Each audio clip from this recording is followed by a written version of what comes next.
Okay, so once upon a time, I am a lawyer, and I really didn't know what to make out of my law degree, so to say. I knew I didn't want to do the traditional lawyering of going to court.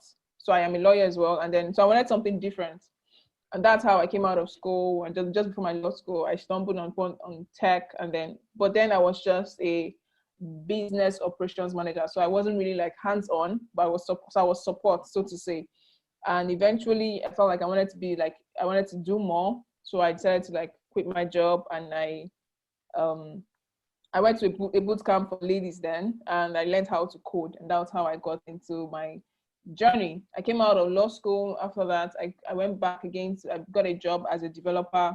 I continued for a while. I decided to now explore product management, and that's where I am right now. So I do product management. I also code on the side, and I am a lawyer as well. Please don't ask me how I do it. All right. So how can you get started? How can you get started? So a number of times people ask me that question. So how can we get started in tech? So I think the point is, where exactly are you right now, right? And then why do you want to get started? That's the next question. Why? Are you doing it because your friends are doing it? Because eventually, so I like to tell everyone around me, like, tech is just an industry. Just like we have the legal industry, we have tech, we have oil and gas, we have finance, right? We have different industries. But then most of these guys, or most of the companies right now in these industries are now tech enabled. And that's why we're just going into tech. But then the question is, why do you want to go into tech? I can't imagine someone studying medicine for like a while and now decide I don't want to do medicine. I want to now go into the tech space, which is like, okay, but then your question should be why. So now that's why I added this. What's your why? The first one. Why do you want to do it? Why do you want to go into tech? Is it because of the money? Where you are right now, can't you make money from it, right? Or can't you, because sometimes, okay, to an extent, technology is not like the big deal, like the end of the destination, right? It's just an enabler, right? So for instance, now there are types of techno companies. There are companies that are tech enabled. So we have like those companies in the fintech space, right? So it's fintech. There's a tech behind it. It means that tech is an enabler. And there are some companies that their product is tech software itself, right? For instance, companies like Google, they are selling the software. So that's like how it works, right? So exactly, what's your why? Why do you want to do this? If you are in the health space, you're a health industry, a microbiologist, for instance, or you study microbiology, how can you bring that into health tech? How can you bring that into the health space? How can you bring that into research, right? If you are in the sciences or even the social sciences, right? How can you bring tech into it that becomes an enabler? That's one. Two, identify your strengths. What exactly can you do, right? So when you know your why, if your why is because of the money, I don't know actually, because a lot of people come into tech and feel like the developers or the engineers are the ones that are making all the money and all that stuff. You really don't know what they go through. Are you the kind of person that can stay up all night to be coding and you wouldn't mind? Are you the kind of person that can take coffee or take caffeine just to be awake to think? Are you the kind of person that likes to think very critically about things and logically as well? If you're not that kind of person, don't stress yourself, right? There are other things that you can actually also do in tech, right? But then if you're the kind of person that you feel like you want to just stay back, have a big headset on your ear and just think and be writing things and it comes out beautifully. If that's who you are, then fire on. So in case you have any questions, please just let me know, put in the comment section. So the next point is, don't be afraid to fail, right? Don't be afraid to try something new. Don't think that you're going to try it and then eventually it won't work. If you try, for instance, you want to go into software engineering, you try learning Java, you don't understand it. You go to C#. If you don't know C#, you go to React, right? You just keep trying things until you're able to really know exactly what you want and where you fit in. So don't be afraid to fail. Don't be afraid to try something new. Don't be afraid to step out. Don't be afraid to pick something new or pick a language or so to say. Or don't be afraid to step into the tech space. All right, cool. So I listened one day to Mrs. Ibukwan Woshika when she was speaking at the conference, and this is like something she said that has really driven me over the years. I mean, I think I listened to her back then in Badon when I was in 200 level or so. So what she said is, they said, if you don't know what you want at least you should figure out what you don't want and then streamline it. So if I'm hungry, for instance, right now, and I know I don't want to, I don't know exactly what I feel like eating. But I don't feel like eating rice, I don't feel like eating beans, I don't feel like eating spaghetti, I don't feel like eating this or that or that. At least I'm just taking them out. And whatever is the option left, I will not be able to know exactly from there what I want to eat or what exactly I want. So the moral lesson from this quote is, if you don't know where you actually want to get started, for instance, do your research, understand where these things are, what their strengths are for each roles, and then eventually start streamlining them. Okay, this one I don't think I can do it. This one, no, it's not going to be interesting to me. This one I don't want it. Then eventually, by the time you're done crossing all the ones that you don't want, you now eventually be able to figure out what you want or where you want to stay. Yeah, cool.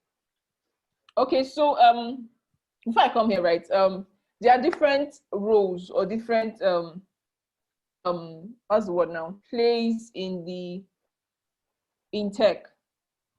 There are different places. So it's like saying the sky is big for the birds to keep flying left, right, and center, and that's the way the space is, right? A lot of people get carried away with the fact that they want to code, they want to learn to code, and all that stuff. And then once you start, you just realize that I can actually do it. So the point is, in identifying yourself in tech, the fact that you're not really doing hands-on coding doesn't mean that you're not also a stakeholder or a player in the tech space, or an active player in the tech space. So you necessarily don't have to now be the one to write HTML or CSS or Java or JavaScript or Python for you to now feel like you are part of the tech ecosystem. No, it's like saying the whole body. The hand cannot say because it's not the head, it's now useless. Absolutely not. Everybody matters in the ecosystem, and that is the way it is. And that's why you should identify your strengths. If you know that when it comes to coding, you really don't think you can actually do this, then don't stress yourself. It doesn't mean you cannot be a part of the ecosystem. All right, so let me now go to the next slide. These are like some technical roles that are in identify yourself in tech, right? Some technical roles that you can fit into if you want to. You can be a software developer. Front end, some people they just said, I'm born for the front end. I don't want to do anything again. They love designs, love bringing things to life. They love implementing the mock-ups into codes, and that's like where they want to be. If you're like that, then please fire on. The back end, you don't like design. You just don't want that. Let's just do the APIs, do everything that we need to do, and then move on with their lives, right? And there are people that are really expert and decide to just really focus, make that their niche, and just focus on it, right? There are all people that just they are developers for just the web. They don't want to do anything else. Some are just for mobile, Android or iOS. They just want to focus on that and go. And we have cloud engineers as well, right? So it just depends on where exactly you think you want to fit in. And please, you should ensure that you research on these roles first. Don't just jump in. At least just look them up on Google and actually find out. Don't have friends around you that are into these roles, and ask them questions. What's their lifestyle like, right? How do they do these things? How do they think? How do they process things?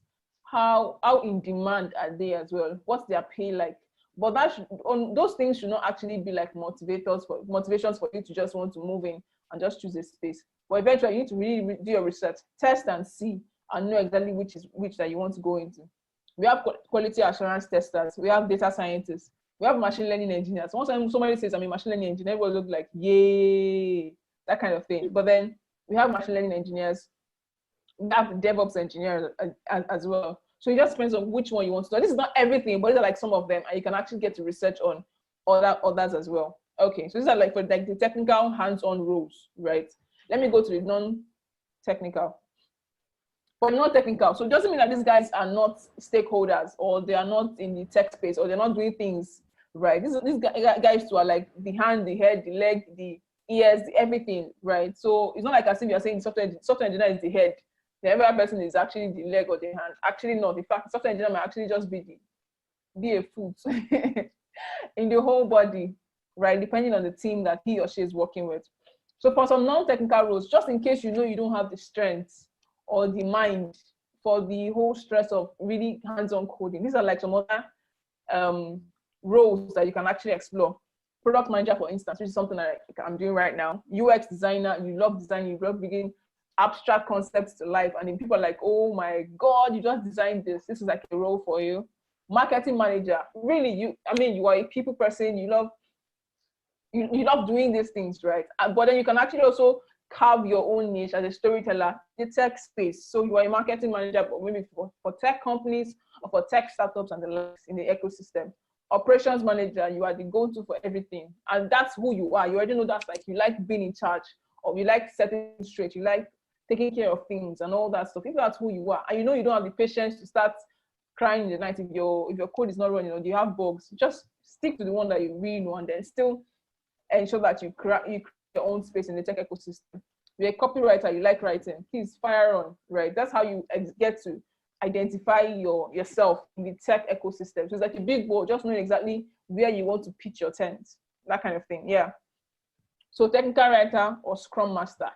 These are like some examples. This is not everything, like some examples of non-technical roles still within the tech system or the tech space or tech ecosystem. Okay. So some tips, right? Very quickly. Do something you love, and this is like very, very, very important. Something that you don't necessarily have to really fall in love and I'm passionate about it and all, but something that when you are doing it, you will not be cursing yourself for choosing this kind of thing. You won't be angry at yourself and your boss for choosing this path for yourself, right? Because you have tailored these things to suit your strength. You have tailored it to suit where you know you are comfortable. Now, this doesn't rule the fact that you have to, like when they say push yourself out of your comfort zone. Yes, that is something where you can challenge yourself, but ensure that you're not being unrealistic in challenging yourself. You know that in this space, right, if I want to be a developer, a mobile developer, I can push myself and be the best there is in Nigeria, in Africa, in the whole wide world, and build apps that get to solve real problems. If that's your goal and that's your ambition, and you know you are ready to stick to it, please fire on. But if you know that, as much as you admire mobile developers, you just know that you don't have the strength and the patience for that kind of thing, then don't stress yourself. It doesn't mean that you are not as valued as the software developer or the engineer or the machine learning engineer. It just means that you decided to just find a niche and then support the system through that, right? Don't be afraid to learn something new. I've said this before and I'm saying it again. Don't be afraid to learn something new. You want to start, don't be afraid to start. I mean, maybe you studied psychology in school or you studied. And the funny thing is, the good and ironic thing is, everything that we actually studied in school, right, no matter how irrelevant, quote unquote, you think it might not be right now, it's actually going to help you, even in your transitioning into the tech space, right? No matter the role you choose, it's actually going to be useful to you. Psychology, the way you should think through things, the way you should talk to people, the way you should communicate, these are like even things that help you as a team in collaborating as well, or make you a better team player, and then helping you collaborating as well. So these are like things that, so nothing that we studied in school is irrelevant, transitioning into tech or not. Then start now and keep moving. So start now. And the thing is, so even if you want to pick up something, for instance, you want to try mobile development or you want to try web development or whatever it is you want to try, make sure you are studying yourself as you are studying these things. As you're picking it up, understand how you are responding to learning, how you are grasping, having a grasp of these things, how you are picking things up slowly or not so fast. Sorry, fast or not so fast, right? And then be able to study yourself. Am I understanding this very well? How long is it taking for me to understand this? Is it taking too long? Okay, so let me give myself like 2 months or 3 months. Does it make sense, right?